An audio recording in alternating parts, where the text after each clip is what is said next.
saya sampaikan anumodana kepada pemimpin kebaktian, kepada Deka Sabha Wihara Dhamacakya, Romo Ramani, Ibu Bapak semua, saudara-saudara semua. Pada pagi yang cerah ini,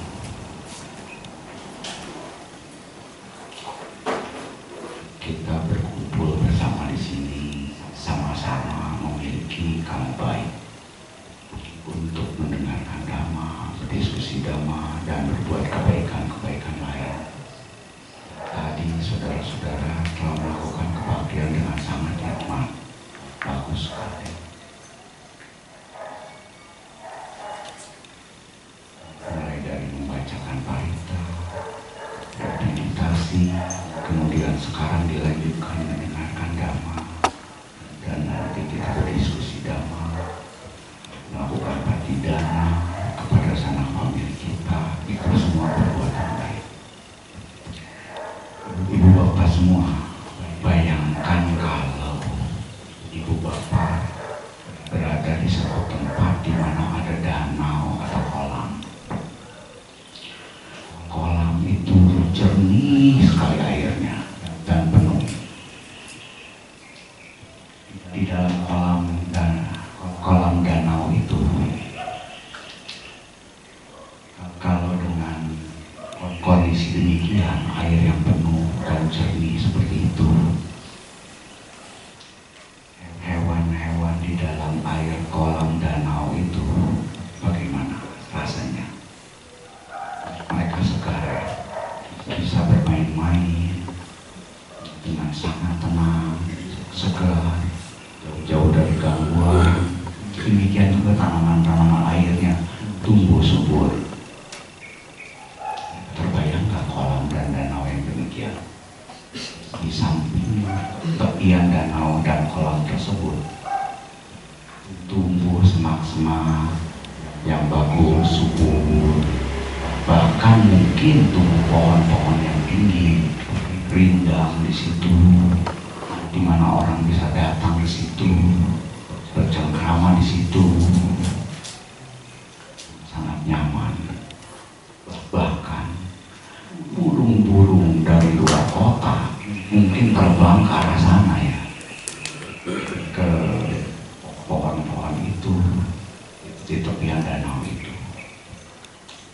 Jadi air yang bersih dari danau itu bermanfaat juga bagi sekitarnya. Matahari demikian terik, perlahan-lahan air yang menguap tanpa terasa makin berkurang ya airnya. Demikian.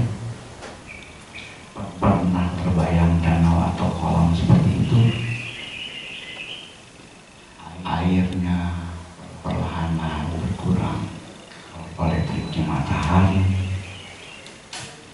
Mungkin danau itu ada bagian-bagian tertentu yang retak, dindingnya, lantainya, atau bocor, airnya meresap, semakin berkurang tanpa terasa berkurang. Nah, ini yang namanya water leakage.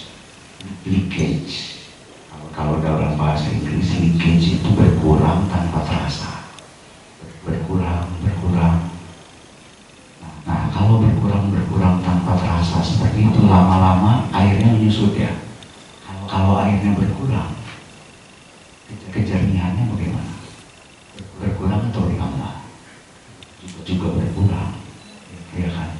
Semakin butuh istilahnya danaunya.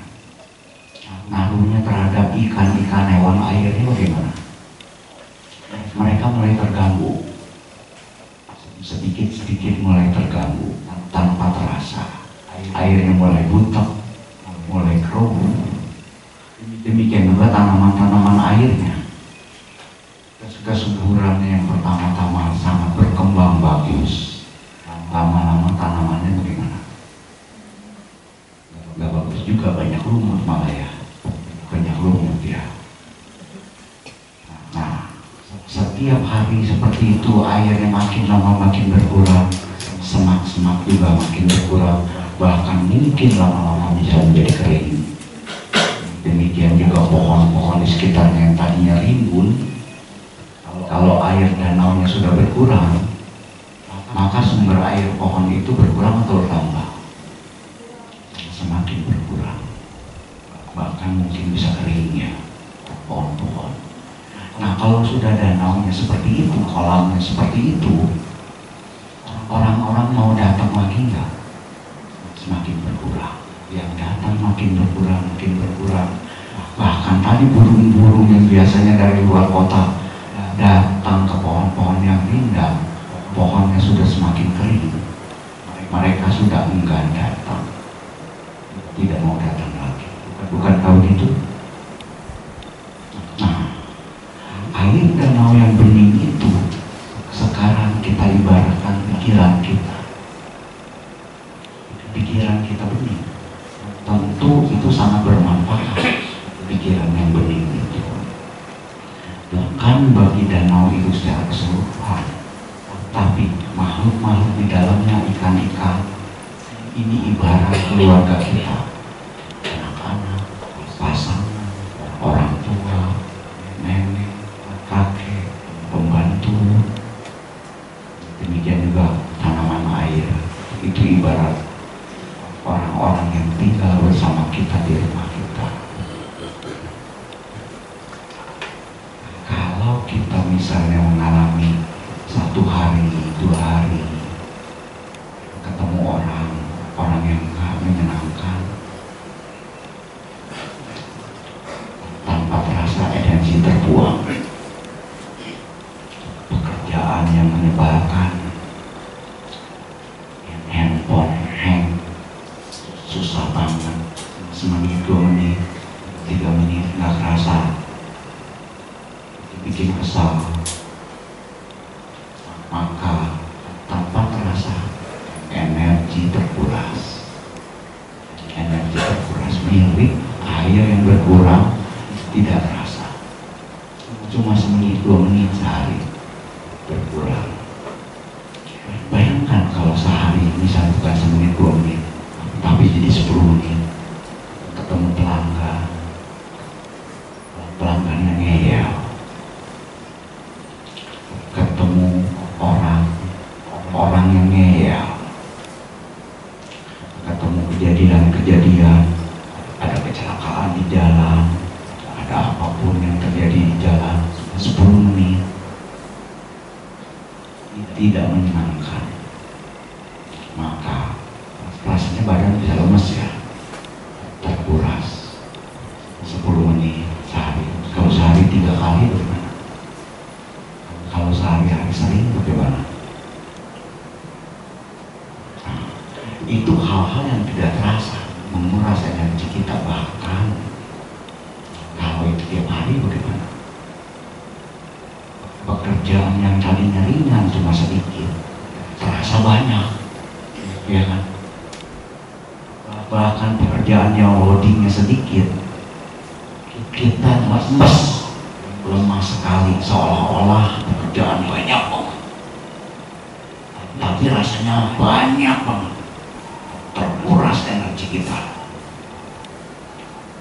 Kalau sehari 2 hari membuat kita menjadi tidak senang seperti itu, sering-sering tidak senang, pulang ke rumah senang apa enggak? Ke bawah biasanya ya, makin cemberut. Kalau cemberut, orang-orang yang di sekitar kita di rumah bagaimana? Senang-senang, gembira-gembira, mereka ikut cemberut, ikut tidak senang, betul? Ikut tidak senang. Nah, itu pikiran kita sehari-hari ketika kita mengalami water leakage, mirip danau kolam yang menyusut airnya pelan-pelan. Kita mengalami stres pelan-pelan tanpa kita sadari, energi kita berkurang pelan-pelan, terkuras. Bahkan pekerjaan yang ringan sekalipun seolah-olah loadnya tinggi dan capek sekali, bahkan tidur pun jadi susah.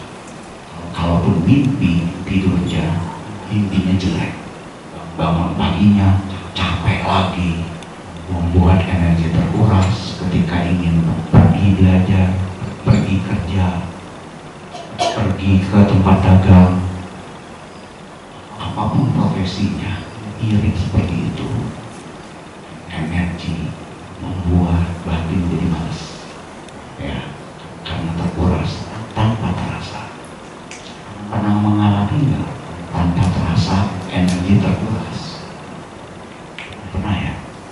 Ada yang pernah, ada yang nggak bagus, ya kan? Nah, itu adalah perumpamaan kita, batin kita ini mirip dengan air bersih, di mana keluarga kita, sanak famili kita yang tinggal serumah, tetangga kita atau teman kantor, itu ibarat dengan hewan-hewan di dalam air itu. Kalau airnya jernih, mereka memanfaatkannya dengan baik, mereka pun gembira. Kalau airnya mulai berkurang sedikit-sedikit bertambah keruh, mereka pun tidak senang. Bahkan kalau sudah tiap hari kesal, marah, energi terkuras,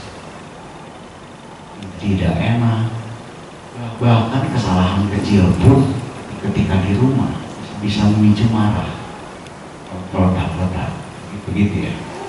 Nah, ketika marah, keluarga bagaimana? Ikut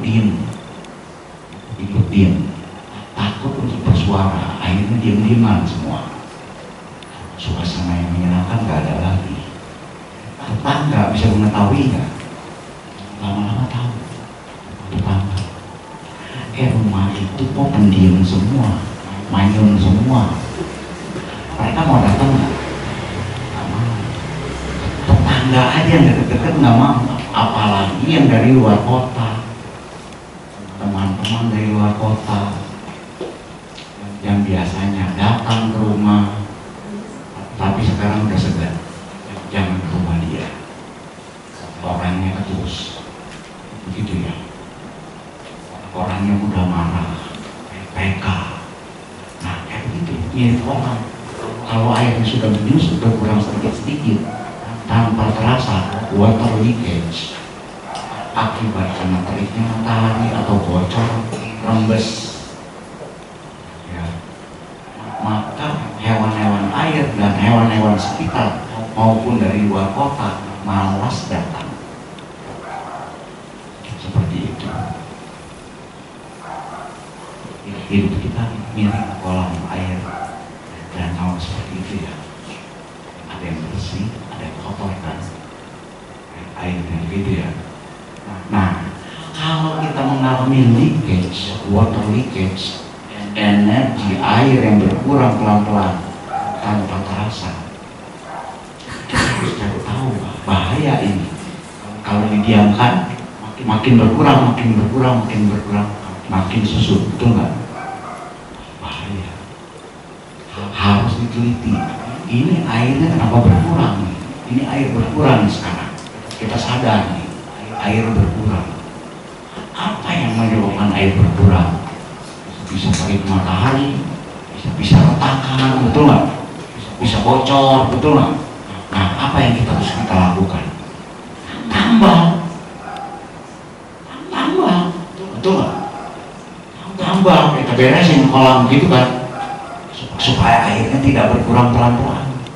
Kalau nggak dia rembes, nggak tahu kita berkurang terus. Kita harus tambah.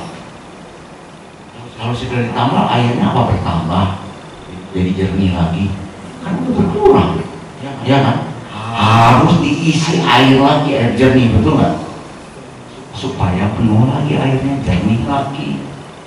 Nah, seperti itu saudara-saudara, ibu bapak. Kalau kita hidup seperti kolam itu, kita harus memelihara kolam itu yang jernih airnya dan penuh, supaya hewan-hewan di dalamnya bergembira main di dalamnya. Tumbuhan-tumbuhan di sekitar kolam itu tumbuh subur, bagus. burung-burung di sekitar, hewan di sekitar Kijang kadang-kadang datang ke situ. Bahkan burung-burung dari luar kota datang lagi kepada pohon-pohon di sekitar danau tadi. Indah, semua bercengkrama, mau datang lagi. Nah, seperti itu. Jadi tugas kita apa sekarang? Kita harus sadari diri kita. Apakah airnya sudah mulai berkurang pelan-pelan tanpa terasa? Sadari. Nah, tentu harus rendah hati ya. Oh, ini saya kok energi saya berkurang terus nih. Padahal saya kerja belum capek istilahnya, tapi udah terasa capek, energi berkurang, saya kesal, saya gelisah, saya ketemu orang yang tidak senang dulu, apalagi ketemu bos yang menyebalkan ya. Tiap hari mau nggak mau ketemu bos yang menyebalkan katanya. Wah, ini water leakage setiap hari, lama lagi bukan semenit 2 menit. Sering lagi frekuensinya, bukan sekali 2 kali. Tiap hari lagi. Nah, kita harus waspada. Ada water leakage. Jadi kita harus tambal. Kalau sudah kita tahu ortak di sini nih, tambal. Ortak di sini tambal. Kemudian setelah ditambal semua, jangan nunggu nambal semua beres. Tambal, tambahin air, tambal, tambahin air, tambal, tambahin air. Maka kolam itu akan menjadi jernih lagi, penuh lagi airnya. Pelan-pelan ikan-ikan, kura-kura main lagi di dalam dengan gembira. Tanaman airnya jadi bagus lagi, semak-semaknya jadi subur lagi, pohon-pohon menjadi rindang kembali bahkan berbuah. Dan binatang-binatang di sekitarnya maupun dari luar, termasuk orang-orang kadang-kadang datang ke taman ya, yang ada kolamnya, di pinggir kolam yuk katanya. Ada yang pacaran di sana sambil ngobrol, kan begitu ya. Nah, jadi kita harus tambahkan air, tambahkan air supaya kolamnya jernih lagi. Ikan-ikannya gembira lagi bermain-main di dalamnya. Kita harus tambah water leakage, energy leakage kita, dan tambahkan energi bersih kita, supaya orang-orang di sekitar kita menjadi nyaman kembali, gembira kembali, mereka bisa ngobrol kembali, tetangga-tetangga pun akan melihat kembali, oh keluarga itu bagus ya, betul katanya bagus, rukun, mereka kok gembira sekali gitu ya. Orang luar kota, kita datang yuk ke rumah Romo Bong misalnya.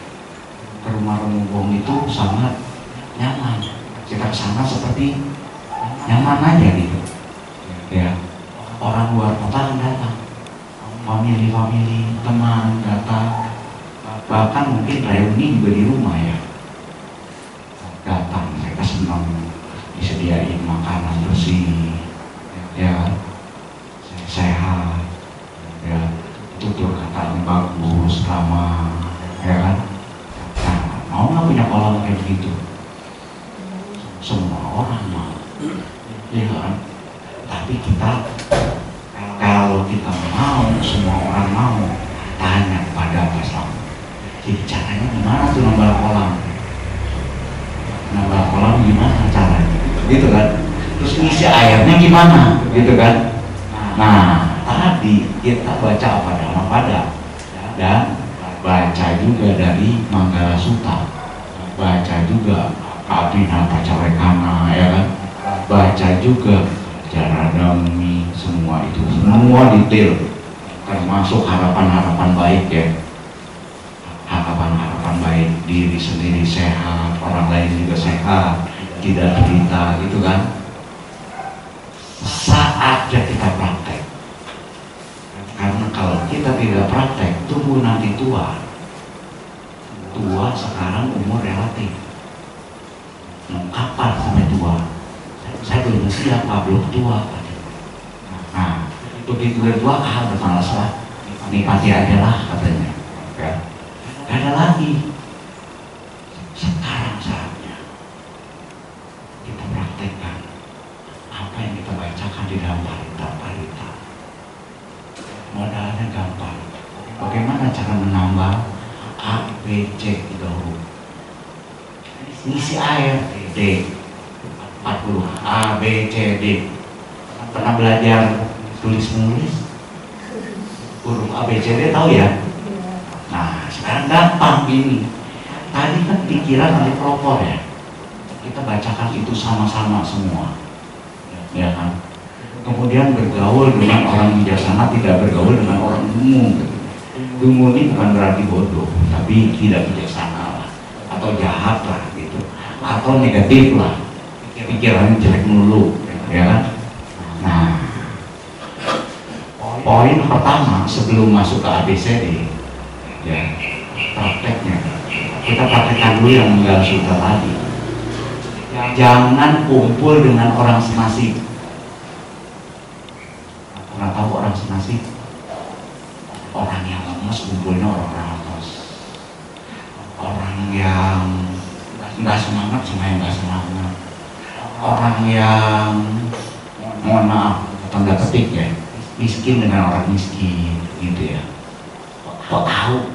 Cek aja kalau lagi prasmanan di undangan. Kan pada makan kalau kelompok ngumpul ya. Ngumpul orang yang kurang semangat ngumpul, orang yang hebat semangat ngumpul, ya kan? Itu kumpulan orang-orang yang senasib. Tips pertama, jangan gaul dengan orang senasib. Gaullah dengan orang yang lebih hebat, yang lebih positif, yang lebih bijaksana. Kan itu ya dalam Manggala Sutra. Kenapa? Kalau bergaul dengan yang senasib, ujung-ujungnya nanti nasibnya makin jatuh, bukan makin naik. Berkumpul harus dengan yang lebih hebat, yang bijaksana, ya, yang baik, yang semangat, tidak malas. Kalau kumpul dengan sesama pemalas, ujungnya apa? Makin malas. Tapi kalau dengan orang yang hebat, ujungnya apa? Minimal akan sama dengan sekarang, minimal sama, tapi kemungkinan besar naik. Modalnya apa? Bawa diri, nggak usah bawa kue, bawa apa ya, bawa diri aja. Bisa diundangan orang-orang kita ini kurang, kita sering ragu bahkan. Kalau ragu orang kan curhat biasanya sama orang-orang yang senasib tuh. Nah, kita lihat orang-orang yang semangatnya tinggi, orang-orang yang sukses, kan pada kumpul ya, bawa diri deket-deket dia. Dari situ timbul ngobrol biasanya, mulai dari yang ringan-ringan, nggak usah aneh-aneh. Itu timbul segala macam peluang kalau baik berdua di sana. Hebat Om, bagaimana nih Om bisa sukses begini, tipsnya apa nih? Nah, pasti keluar ilmunya. Kan kalau orang hebat kalau ditanya ilmunya pasti keluar apa enggak dia? Kan belajar dari mereka, dengerin. Itu sama dari mereka, dengerin aja, nggak usah protes, ya kan? Dengerin, terima. Gunakan gelas baru yang kosong, bukan kosongkan gelas atau ilmu yang sudah ada. Karena ilmu yang sudah ada tidak mungkin dikosongkan, itu akan tetap ada dalam diri kita. Gunakan gelas baru, biar ilmu-ilmu baru masuk ke gelas yang baru, yang kosong, baru kita minum. Jadi diterima lagi dengan ilmu baru, kita terima, ya kan? Nambah jadinya, ya. Nah, sekarang baru masuk ke ABCD. ABCD itu pada saat bocor yang tadinya nggak kerasa, kita harus mulai A, huruf A. amati setiap gejolak batin. Ini musuh kesal nih. Amati, sadar kan? Kesal. Amati, ada gejolak batin kesal nih. Ketemu orang susah. Maksudnya orang susah bukan orang yang melarat ya. Orang yang susah diatur. Orang yang ngeyel misalnya. Misal ya. Kalau di ruangan ini sih gak ada. Saya lihat tuh adem-adem semua. Gak ada. Misalnya ketemu orang ngeyel kan bisa di mana aja, di angkot, di pasar, di kantor, kadang-kadang di wihara, ya kan? Ketemu orang ngeyel, orang susah, kesal, sebenarnya dong amati. Huruf A. Ini gejolak batin kesal. Kita harus fair, ini kesal. Amati dalam Dhamma Cakkappavattana Sutta yang kita bacakan setiap pasada ya. Ada kebenaran mulia tentang duka kan. Di situ disebutkan kebenaran tentang duka harus pertama kali diapakan? Diterima, dipahami. Fair. Oh, saya kesal. Nah, itu aku. Gampang kan? Kalau lagi kesal, fair sama diri kita. Selama kamu lagi kesal, kadang-kadang diri sendiri ini perlu diketawain juga tuh. Selama kamu kesal, fair. Itu kebenaran mulia yang pertama tentang duka. Kita akui kebenaran yang terjadi pada diri kita. A. Setelah A, sobot masuk ke B. Bangunkan kesadaran kita. Kok kesal ya? Kesal ini apakah mengubah kita ketemu orang yang ngeyel? Enggak.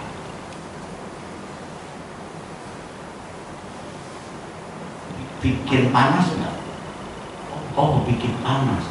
Itu B ya, bangun kesadaran B. A kan amati. B kan bangun kesadaran.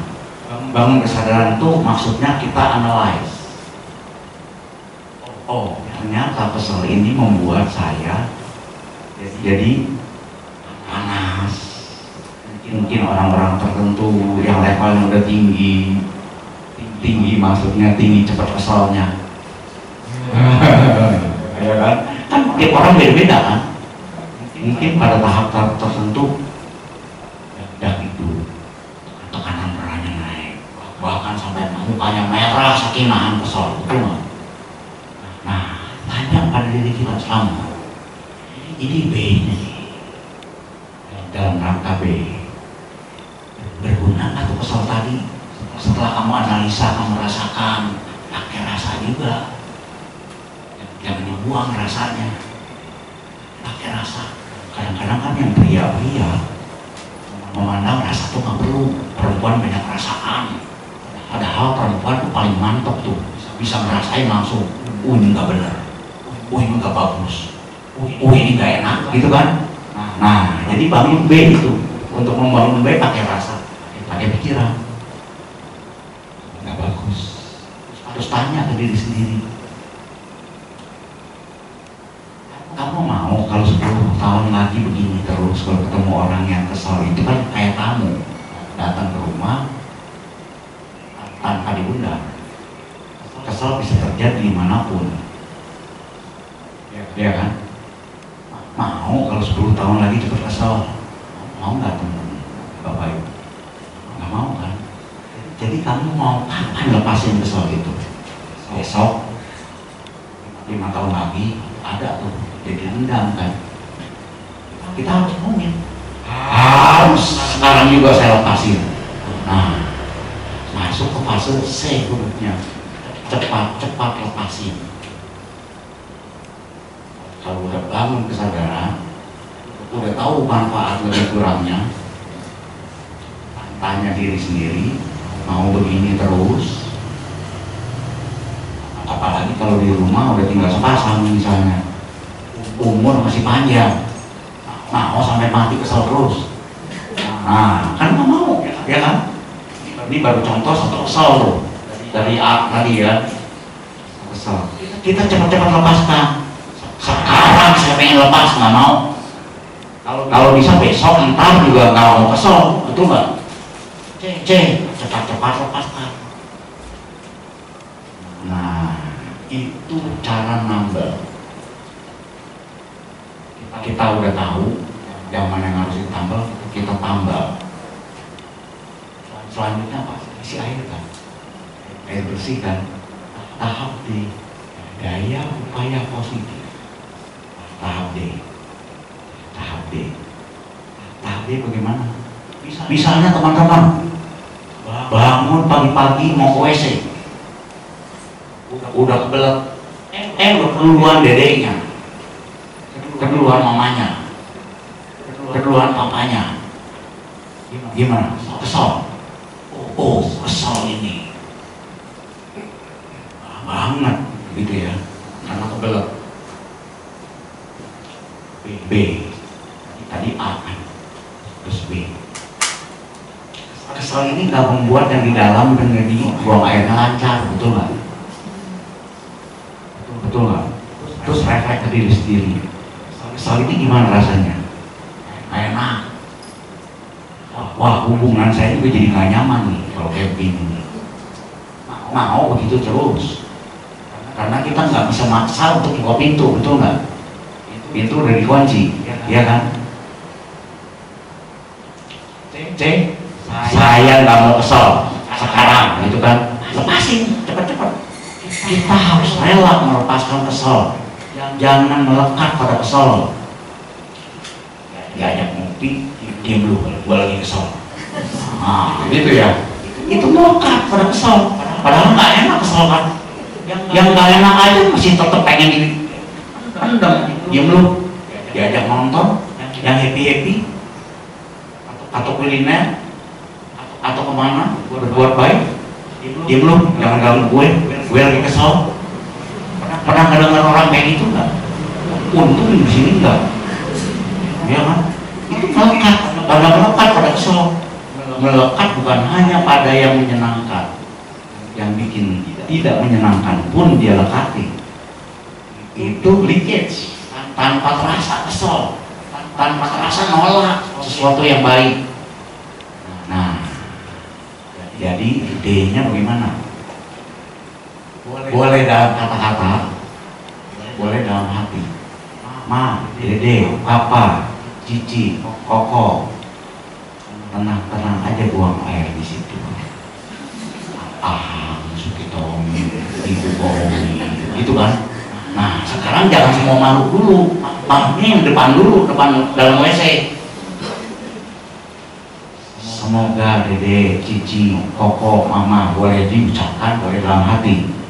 Pertama-tama pasti dalam hati dulu, malu-malu. Ya kan, gak apa-apa, kan pikiran adalah robot membentuk. Pertama-tama semoga buang airnya lancar ya, tenang-tenang aja. Semoga terbebas dari luka sakit perut. Kan itu ini luka hontu, ya kan? Praktiknya kayak gitu satu contohnya. Semoga bebas dari penderitaan fisik maupun mental yang di dalam WC. Itu cara mengairi. Nah, karena apa? Begitu dia beres, kan giliran tuh. Karena udah ngomong bagus, berpikiran bagus, pintu dibuka nggak marah, betul nggak? Sekarang giliran, kamu di sana, saya masuk, gitu kan? Jadi aman, rukun. Kalau enggak, lama banget sih. Ya kan? Rame lagi. Ini praktek kecil. Caranya mengurangi leakage dan mengisi air dari BO buang lagi. Nah, lama-lama jadi ahli kesel. Kesel itu dosa mula cita dalam abhidhamma. Orang yang hafal teorinya belum tentu paham itu, tapi dia paham itu. Ahli tentang kesal, rasanya gimana, nggak bagusnya gimana, hubungan jadi nggak bagus, dia paham persis efeknya. Itu ahli abhidhamma. Hafal bagus nggak salah sih,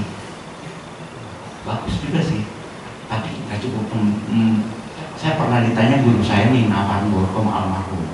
Jadi baru aja meninggal waktu 31 Desember. Saya ditanya tentang Abhidhamma, terus saya jawab semua detail.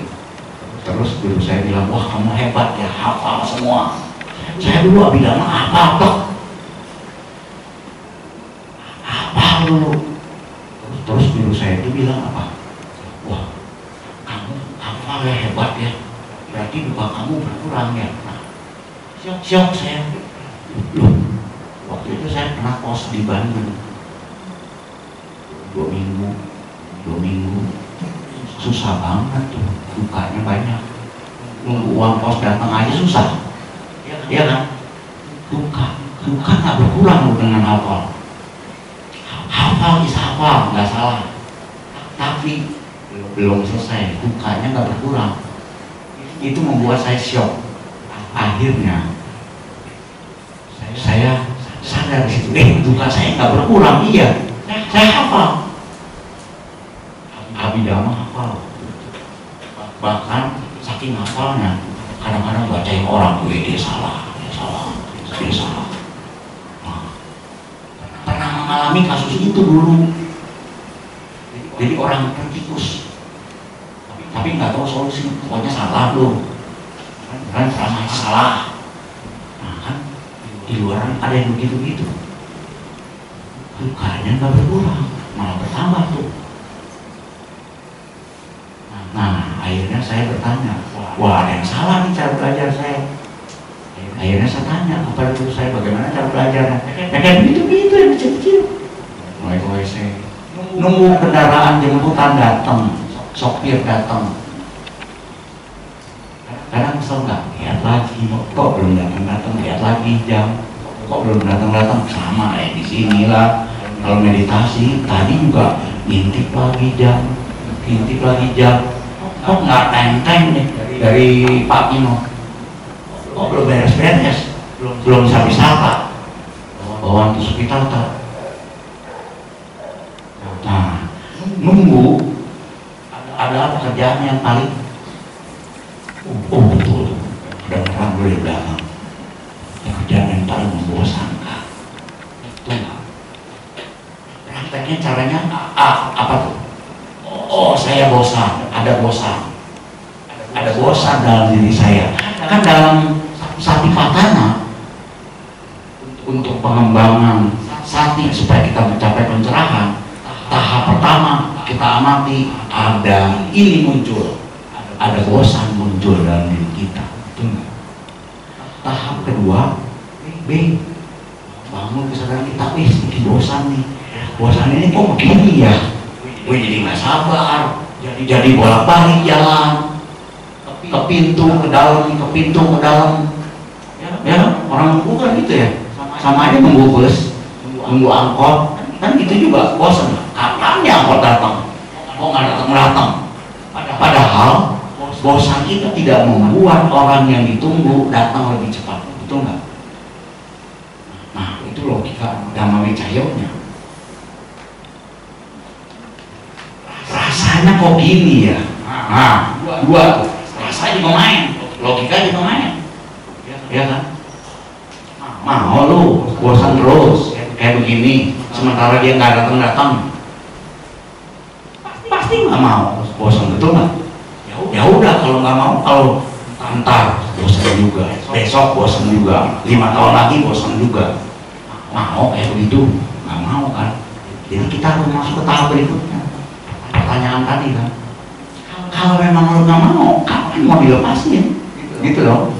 Kapan mau bebas? Sekarang, gitu kan? Nah, cepat-cepat dah lepasin dah. Udah cincai lah. Kita harus airi kolam kan, dengan air bersih kan. Daya upaya positif. Yang tadi kan udah semoga bebas dari penderitaan, semoga bebas dari kebencian, ya kan, semoga bebas dari mara bahaya.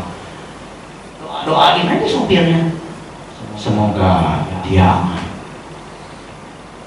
tenang sampai di sini.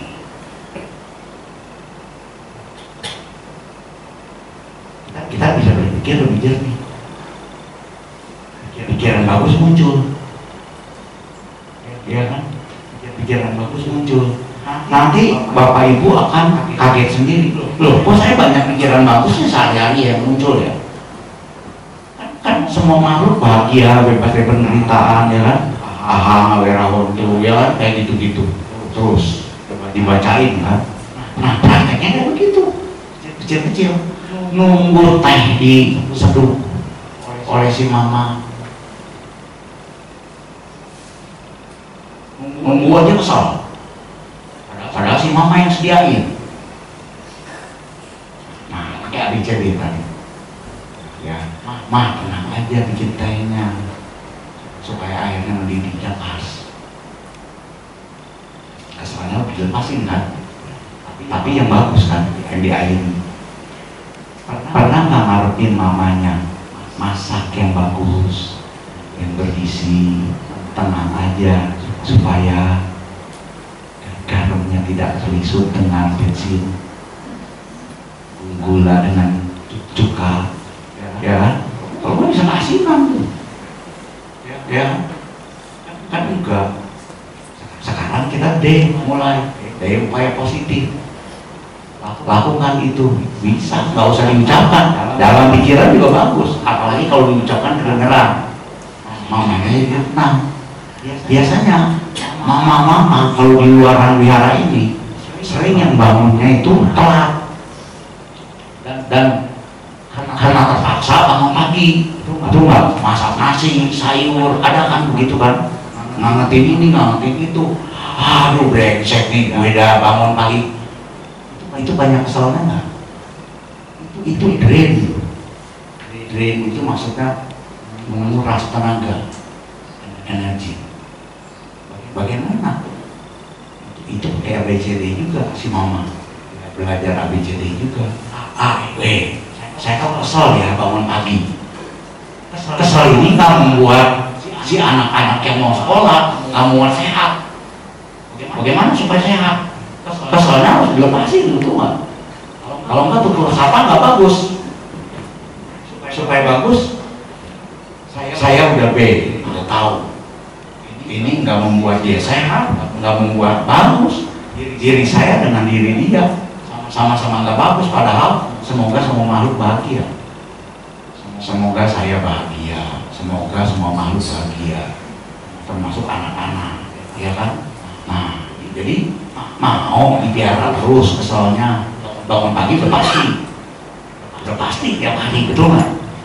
Nyediain nasi untuk anak sekolah udah pasti. Mau 10 tahun lagi kayak begitu kesel, wah nggak bisa istilahnya nanti kesel, betul nggak? Bisa nanti kesel gue. Nah, jangan mau, harus cincai, relakan rasa kesel itu lepas. Jangan dicengkeram kayak tadi, gemrung gue lagi kesel. Lepas itu. Saya ingin lepas sekarang. C, cepat-cepat lepaskan. D, upaya positif, airing yang bersih. Saya masak ini, sayur ini, semoga suami saya sehat, anak saya sehat, kuat, sekolahnya bagus, pintar. Bagus nggak tuh? Pikirannya bagus. Air bersih, jangan sumpah serapah. Nah, keluar. Kalau di luar sana banyak sumpah serapah, kecuali mama sini. Mama sini dewa Dewi. Orang makan siang aja disediain di dapurnya, ya dengan tulus. Nggak sumpah serapah, enggak. Hilang. Kalau udah sumpah serapah udah hilang, pakai D tadi. Ini supaya anak saya, suami saya sehat, dia kuat kerja, anak saya juga kuat, sekolahnya bagus, pinter, kan air bersih. Nah, kalau yang nunggu sudah dengan positif, yang masak dengan positif, begitu masakan beres, kan bawa tuh, dianterin. Ini udah selesai, goreng, udah selesai, bukan marah, beres juga lu. Dimarahin orang tuanya. Beres juga lu katanya, gitu ya. Nah, itu hilang kata-kata itu, malah jadi kata-katanya jadi bagus. Beres, terima kasih ma, ini buat kamu, supaya supaya kamu kuat, sehat, gitu kan? Nah itu D, banjir dengan air bersih. Sementara kita udah nambah yang bocornya tadi, kan kesel bocor, betul nggak? Energi habis, udah ditambal, udah kita relain lepas aja. Ngapain bocornya ditambah bocor gede? Nah, ibu bapak, ini memang sederhana ABCD.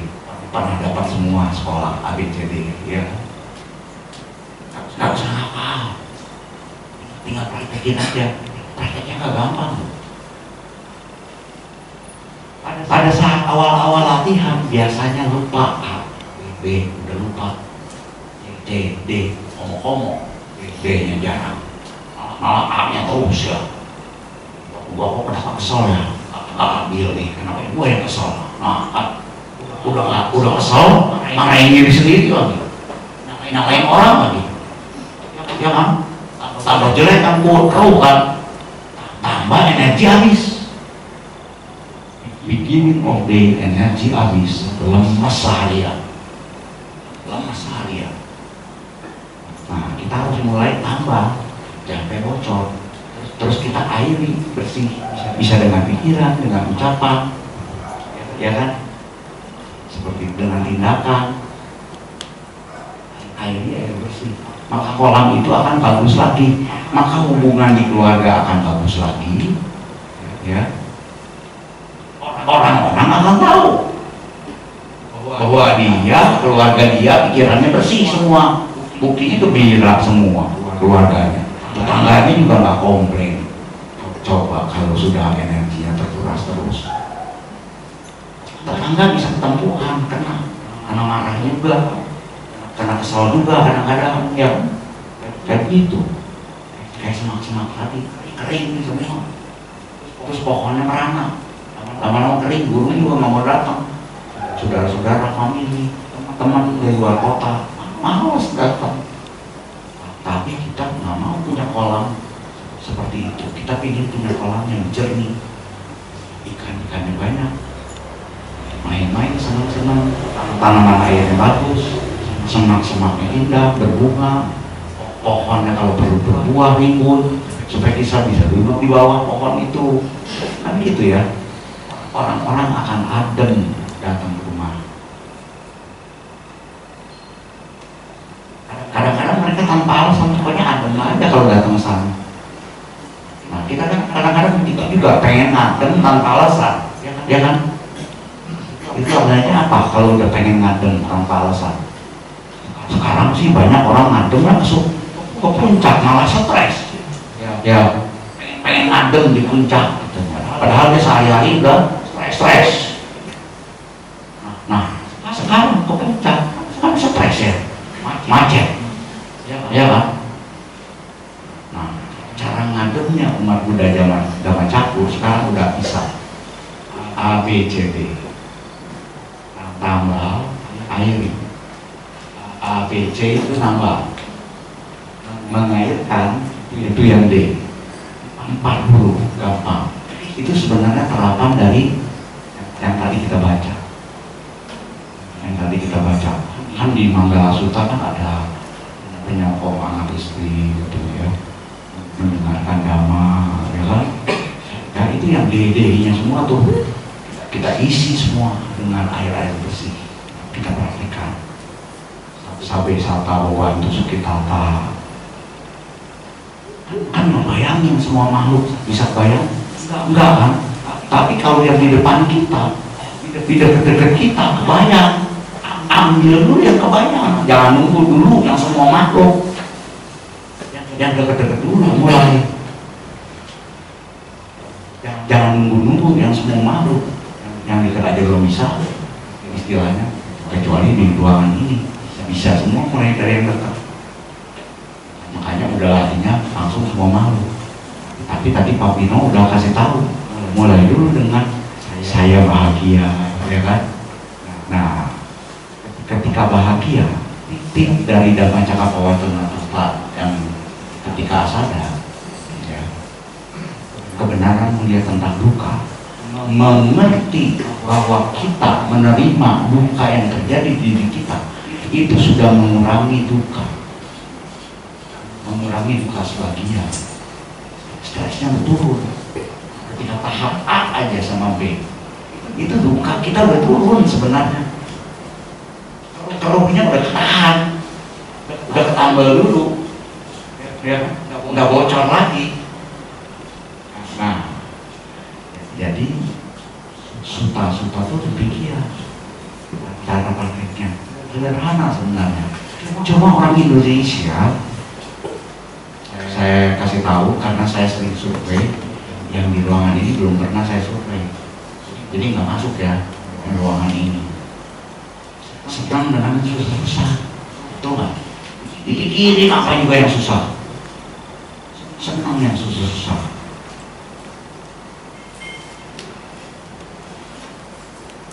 Yang di sini nggak masuk dalam survei, artinya belum tentu orang-orang di sini simpel semua, sederhana. Tadi 40 yang udah dipelajari. Apa? Amati.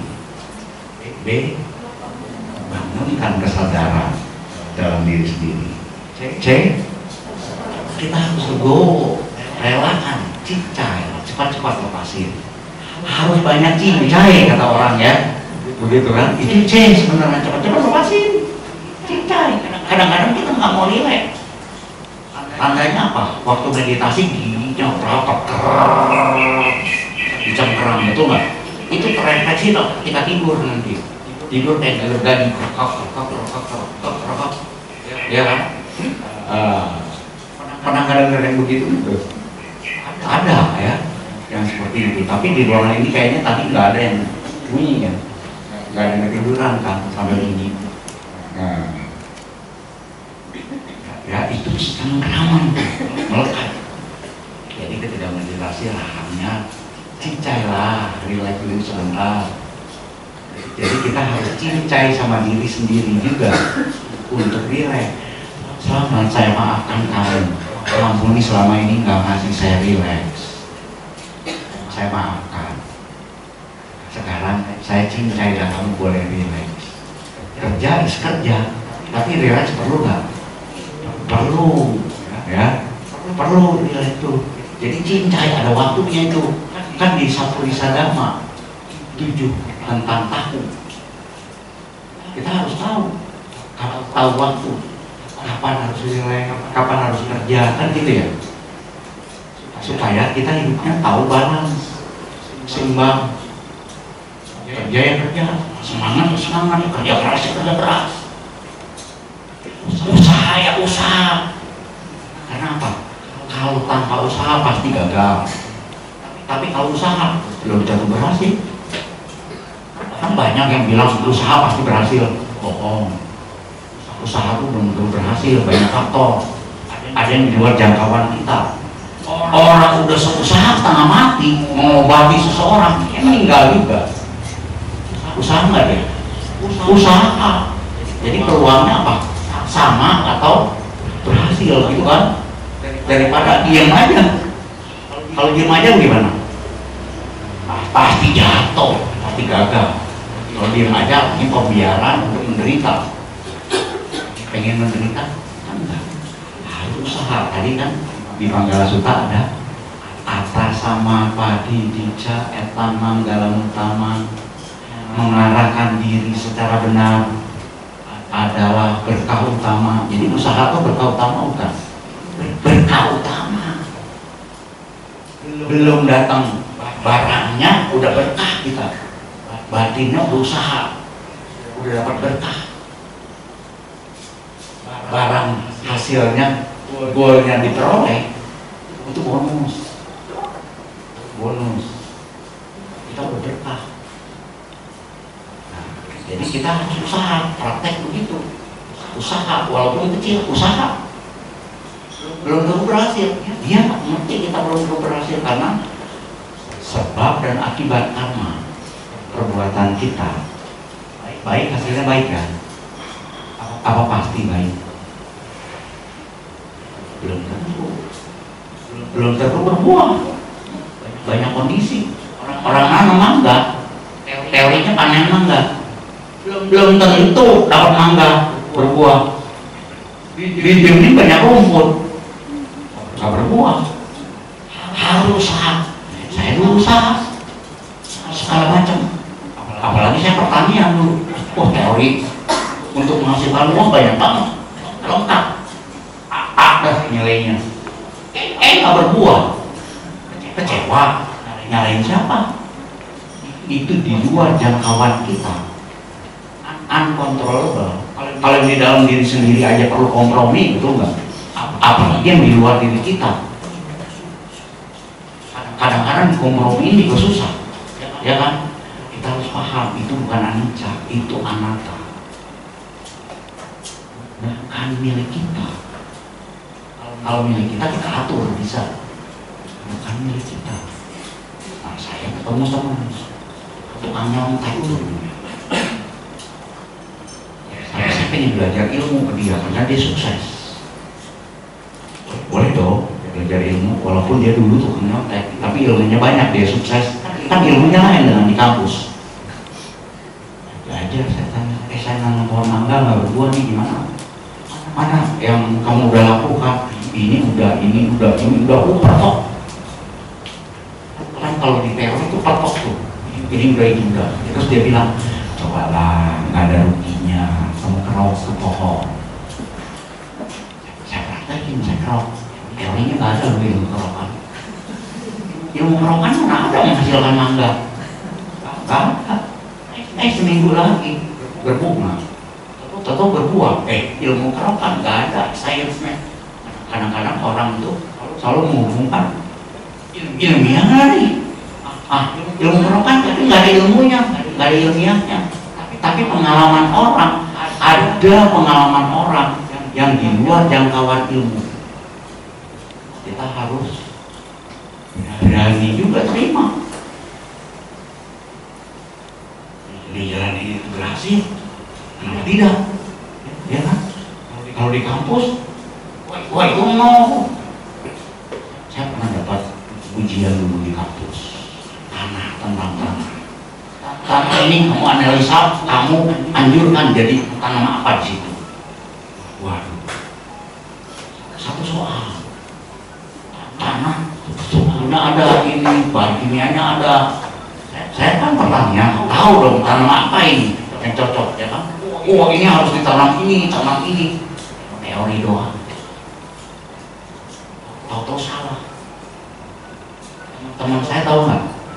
Dia kuliah 2, satu kuliah di UI, ekonomi. Jawabannya apa? Dia dapat 100. Nah, saya kaget, padahal bukan nyontek. Dapat 100. Jawabannya apa? Tidak disarankan untuk ditanam, tapi jadikan properti. Malu. Dia 100 nilainya. Gak ada ilmu nanam di situ. Tapi pengalaman dia bisa tahu dengan kondisi itu, dan kita bisa belajar. Oh, ada sesuatu yang di luar teori, yang di luar jangkauan kita, yang mungkin orang senewan ilmiah. Orang sekarang kan senewan ilmiah, ya kan? Ada hal-hal yang di luar jangkauan ilmu yang bisa terjadi pada kita untuk mengairi sawah, nambel, tadi, ya kan? Bisa juga. Jadi ibu bapak, udah tahu ya apa itu? Amati B, bangun kesadaran, cek. Cincai, melepas, ya kan? Jangan ngomong aja melepas, tapi itu nggak mau dilepas. Kesel dipendam terus, dikekepin terus, kesel tuh. Harus cincai, lepas, cek. Cepat-cepat lepaskan. Daya upaya harus positif. Harus ada daya upaya positif itu, airi. Itu satipatthana yang disarinya. Latihan sakti itu seperti itu, satipatthana, sederhana. Jadi istilahnya terima kasih aja kalau mau baca aja malas mah, atau nggak ada waktu. ABCD aja lah cukup, jalanin sehari-hari. Ya, kalau sudah ahli sehari-hari yang begituan, begitu duduk meditasi, kesal muncul, kesal padam. Bukan hanya muncul dan padam, tapi dia bisa memanage kenapa kesal ini muncul, kenapa kesal ini padam, dan dia sudah pastikan kesal ini nggak muncul lagi kalau udah padam. Lama-lama seperti itu. Tapi larian kita kan untuk meditasi retret itu nggak salah, bagus. Tapi kehidupan kita lebih banyak di mana? Lebih banyak sehari-hari ya di luar. Maka kita harus terampil sehari-hari. Harus terampil. Kalau nggak terampil nanti terampilnya cuma duduk. Terampilnya cuma duduk. Nanti seolah-olah nggak muncul kesal. Seolah-olah suci. Kalau saya pancing dalam kehidupan sehari-hari, muncul juga hemat, lo belum suci mas, masih muncul nih. Ya, kalau duduk nggak muncul tuh, hebat tuh, napas terus gitu kan, kembang kepis terus kan, gitu kan, nggak muncul. Di sehari-hari dipancing sama kita yang itu, ketemu orang aja yang menyebalkan, masuk ruangan aja tiba-tiba nggak nyaman banget ya. Kalau meditasi kan di ruangan dibikin nyaman. Tapi kalau masuk ke rumah orang, ruangan kayak nyaman. Datang ke pasar, ada orang baju ini, baju itu, ya kan rame. Ternyata ada yang bajunya mencolok, kesal banget. Meditasi nggak muncul, seolah-olah suci. Tapi begitu di pasar ada yang pakai baju merah, wah kayaknya kok nggak enak nih, sama baju merah, belum suci. Nah, kalau misalnya ibu bapak melatih ABCD tadi dalam sehari-hari, dia tampil duduk mah kecil istilahnya bisa, tapi harus tampil. Kalau namanya keterampilan, awal-awal dilatih sering jatuh nggak? Sering naik mobil, dulu saya naik mobil, belajar setir mobil, pertama-tama belajar, kacamata enggak, abang banget, gitu kan. Nabrak juga, ya kan? Udah nabrak, kita harus berani belajar dari anak kecil. Anak kecil itu berani, nggak peduli, jatuh, balik lagi dia, tawa lagi. Kita juga harus begitu, belajar dari anak-anak. Harus berani, karena kita pada saat lahir sama, ibarat komputer bodong. Komputer bodong itu bisanya cuma nyala sama mati. Orang lahir bisanya cuma apa? Nangis. Bisanya cuma nangis. Dia belum tahu apa-apa. Nangis sama berani. Takut gara-gara apa? Orang tua kasih program. Jangan ke sana. Nanti gelap. Ada apa di sana? Kalau gelap. Itu ke bawah sampai tua. Begitu ke tempat gelap, ngeri nggak? Nah, itu ke bawah. Dari mulai kecil diprogram. Nah, mungkin pada saat kecil itu diprogram supaya nggak bahaya. Orang tua bagus supaya nggak bahaya, dilarang kayak gelap. Tapi anak kecil persepsi benar apa enggak? Nggak tahu kan, jadi dianggap kebenaran. Gelap ini membahayakan, sehingga takut. Akibatnya jadi penakut. Baru remang-remang sedikit takut. Makanya orang Chinese biasanya ruangannya terang benderang. Wah, masuk ruangan agak temaram sedikit, kayaknya ini nggak enak. Nah, belum suci itu, baru arahat. Ya, baru masuk ruangan aja udah nggak enak. Suci dari mana? Nah, saat meditasi, tutup mata, nggak tahu gelap apa enggak. Ya kan? Seolah-olah nyaman-nyaman saja, nggak muncul. Dalam istilah kerennya, anisaya, kekotoran batin yang halus, itu nggak muncul, nggak kedeteksi. Kalau nggak kedeteksi, bukan berarti suci. Harus dipancing supaya kedeteksi dengan rasa. Rasain deh. Makanya ABCD itu rasa, main, bukan hanya logika. ABC buat nambah. D-nya apa tadi? Daya upaya positif. Banjiri dengan air bersih. Yang sederhana mulai. Yang sederhana mulai. Saya yang susah-susah dulu. Jadi kalau belajar mobil masih nabrak-nabrak di awal masih oke, gitu kan. Tapi jangan kebawa oleh pepatah. Zaman dulu, zaman susah kan. Mau makan aja susah. Bisa sepiring berdua, ya kan? Itu kalau 3 kali sehari, ada juga yang sekali sehari atau jarang-jarang. Bisa 2 hari sekali. Makanya timbul pepatah. Bersakit-sakit dahulu, bersenang-senang kemudian. Nah, zaman sekarang jangan sampai sakit. Kalau bisa bawa konteksnya sekarang, jangan dulu, jangan susah buat menghibur diri boleh. Zaman sekarang kalau bisa nggak sakit, kenapa enggak? Ya kan? Jangan sampai sakit, jaga diri kita. Makan jangan berlebihan. Ya, jaga. Wah, sekarang masih kuat, masih muda. Muda tua tuh relatif. Kalau dibilang udah tua, nggak mau juga, nggak nyaman kan? Sekarang ada sebutan yang lebih nyaman, lebih senior, ya kan? Ya kan? Kalau dibilang senior asik kan? Kalau dibilang tua, ya menengok, nah, gitu kan nggak nyaman. Tapi dibilang senior nyaman. Umur relatif, sebutan bisa pengaruhi orang. Sebutan ibu bapak bisa pengaruhi orang. Kata-kata. Kalau dalam abhidhamma, ajakan melalui ucapan bisa mempengaruhi orang. Jadi harus pilih-pilih. Jangan sembarangan, jangan bocor. Sambal. D-nya yang bagus, ya kan? Seperti tadi, semoga semua makhluk bahagia, itu nggak salah, bagus. Kata-kata bagus, ya kan? Tapi diterapkan dalam keseharian, di breakdown kecil-kecil. Waduh, di bana kok susah ya. Nah kan, hebat kan? Pada mau mencapai di bana nggak? Kebayang nggak di bana kayak apa?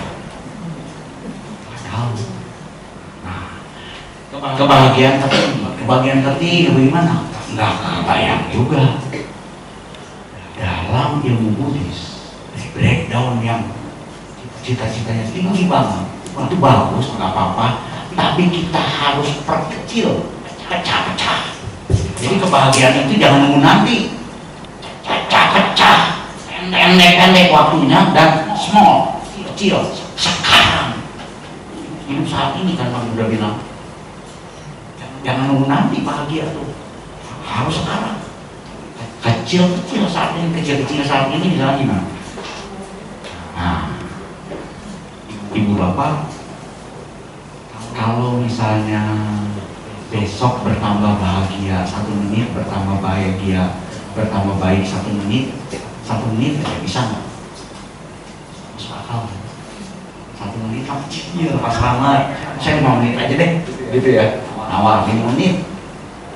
Besok nambah 5 menit kebaikannya, kebahagiaannya. Lusa tambah lagi 5 menit. Lebih terjangkau. Nah, kita harus menyusun yang tujuannya tinggi dengan tangga pendek-pendek. Kalau tangganya tinggi-tinggi, melangkah juga susah. Ya, seperti itu. Jadi breakdown itu kebahagiaan tertinggi itu menjadi kecil, pendek waktunya. Sekarang kalau bisa, jangan nunggu nanti, besok-besok bertambah, bertahap. Nah, ilmu bertahap itu ilmu keren sekarang, ilmu cicilan, betul kan? Nyicil rumah kan ilmu cicilan, betul? Ajari dari situ, nyicil rumah sekarang saya nyicil kebaikan, nyicil kebahagiaan, semenit bertambah, itu ilmu nyicil, kan gitu ya. Kita harus menggunakan ilmu kredit itu, ilmu nyicil kita ke dhamma. Jadi Sang Buddha bilang bilang secara bertahap. Ya bertahap, kita pelajari cara bertahap orang. Kalau nggak beli rumah nggak, aku nggak kebayang tuh harga rumah mahal. Orang yang naik haji bisa ternyata dari tukang apa ya kan, penghasilannya sehari-hari berapa, kok bisa? Karena ilmu cicilan. Umat Buddha ingin mencapai nibbana, bukan utopia, bukan mimpi, tapi kita bisa meraihnya dengan ilmu cicilan. Ilmu cicilan. Kalau susah kebaikan yang hebat-hebat, kebaikan kecil deh, nyicil. Ilmu cicilan, ilmu kredit kan, pakai aja, gak usah malu. Umat Buddha ilmu nyicil. Toh sang Buddha bilang secara bertahap. Ya, jadi ibu bapak, hari ini kita sudah belajar ABCD, cuma 40. Itu merupakan nostalgia kita waktu SD. Sekarang udah TK juga udah belajar ya ABCD. Itu nostalgia ABCD. Jadi kita harus bikin cara-cara simpel ABCD.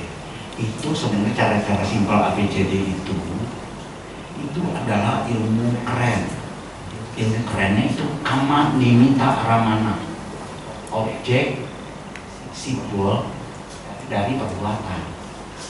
Saya simbolkan dengan A, B, C, D. Ilmunya kan nimita ramana, keren kan? Di ilmu abidama lagi kan? Ilmunya menjelang mati gitu kan? Kalau saya nggak mau nunggu mati. Sekarang bagaimana caranya? Gimana? Nah, kita buat kayak begitu. Jadi oleh-olehnya itu dulu ya, ABCD ya. Terima kasih Bu Bapak, semoga apa yang kita diskusikan dari mendengarkan agama dan diskusi, walaupun diskusi kita masih mandiri dalam hati ya, saya berharap ini sangat bermanfaat untuk kita semua dalam mencas batin, supaya batin kita mencas seminggu sekali lumayan lah, dari dibandingkan baterai handphone tiap berapa jam untuk kita ngecas ya kan.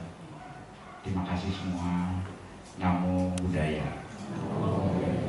Sabe Sata Bhagavata.